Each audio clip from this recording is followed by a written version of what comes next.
Hi friends, എൻ്റെ പുതിയ വീഡിയോയിലേക്ക് എല്ലാവർക്കും സ്വാഗതം. ഇന്ന് ഞാനിവിടെ ഉണ്ടാക്കാൻ പോകുന്നത് ഒരു മാന്തൽ കറിയാണ്. അതിന് വേണ്ടി ഞാനിവിടെ മാന്തൽ മുറിച്ച് വെച്ചിട്ടുണ്ട്.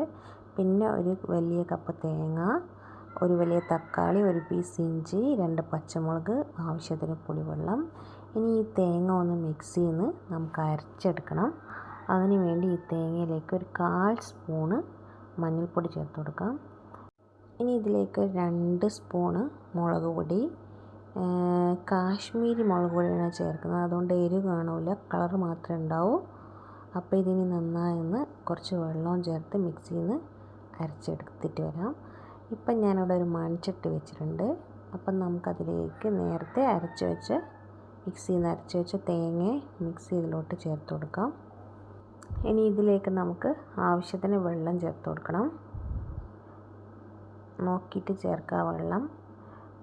ഇനി ഇത് നന്നായി മിക്സ് ചെയ്തതിന് ശേഷം നമുക്കിതിലേക്ക് നേരത്തെ എടുത്ത് വെച്ച ഒരു വലിയ തക്കാളി, ഒരു പീസ് ഇഞ്ചി, 2 പച്ചമുളക് ഇതിലോട്ട് ചേർത്ത് കൊടുക്കുക. ഇത് സ്പൂൺ കൊണ്ട് ഇളക്കുന്നതിനേക്കാളും നല്ലത് കൈ വെച്ചൊന്ന് നന്നായി മിക്സ് ചെയ്യുക. അപ്പോൾ തക്കാളിയും പച്ചമുളകും ഇഞ്ചിയൊക്കെ നന്നായി ഒന്ന് അതിലുടഞ്ഞ് ചേരും. അപ്പോൾ ആ കറിക്ക് ടേസ്റ്റ് കൂടും. ഇനി ഇതിലോട്ട് നമുക്ക് പുളിവെള്ളം ചേർത്ത് കൊടുക്കാം. ഇനി ഇതിലോട്ട് ആവശ്യത്തിന് നമുക്ക് ഉപ്പ് ചേർത്ത് കൊടുക്കാം.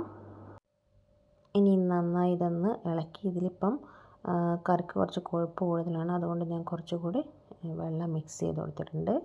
ഇനി ഇത് നന്നായി ഒന്ന് ഇളക്കി നമുക്ക് ഗ്യാസിലേക്ക് മാറ്റാം. ഇതിപ്പോൾ ഒരു ചെറുതായി ഒന്ന് തിളച്ച് വരുന്നുണ്ട്. നന്നായി ഒന്ന് തിളച്ച് കഴിഞ്ഞാൽ നമുക്കിതിലോട്ട് മീൻ ചേർത്ത് കൊടുക്കാം. ഇപ്പം നമ്മുടെ മീൻകറി നന്നായി തിളച്ച് വന്നിട്ടുണ്ട്. നമുക്കിതിലേക്ക് മാന്തളിൻ്റെ മീൻ കഷ്ണങ്ങൾ ഇട്ട് കൊടുക്കാം. ഇനി ഈ മീൻ കഷ്ണങ്ങളൊന്നും പൊടിയാതെ നമുക്ക് ഒന്ന് ഇളക്കി കൊടുക്കാം. ഇനി ഈ മീൻ കിടന്ന് ഇവിടെ നിന്ന് വേവട്ടെ. ഇപ്പം നമ്മുടെ മീൻ കഷ്ണങ്ങളൊക്കെ നന്നായി വെന്ത് കറിയൊക്കെ പാകത്തിന് വറ്റി വന്നിട്ടുണ്ട്. ഇനി നമുക്കിതിലേക്ക് നല്ല ഫ്രഷ് കറിവേപ്പില ചേർത്ത് കൊടുക്കാം.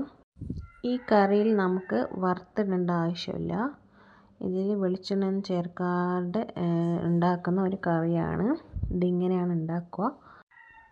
ഇനി നമുക്ക് ഈ കറി ഒരു പാത്രത്തിലോട്ട് മാറ്റാം. ഞാനിതിപ്പോൾ ഒരു പാത്രത്തിലോട്ട് മാറ്റിയിട്ട് ഇതൊക്കെ കണ്ടില്ലേ മാന്തൽ കറി.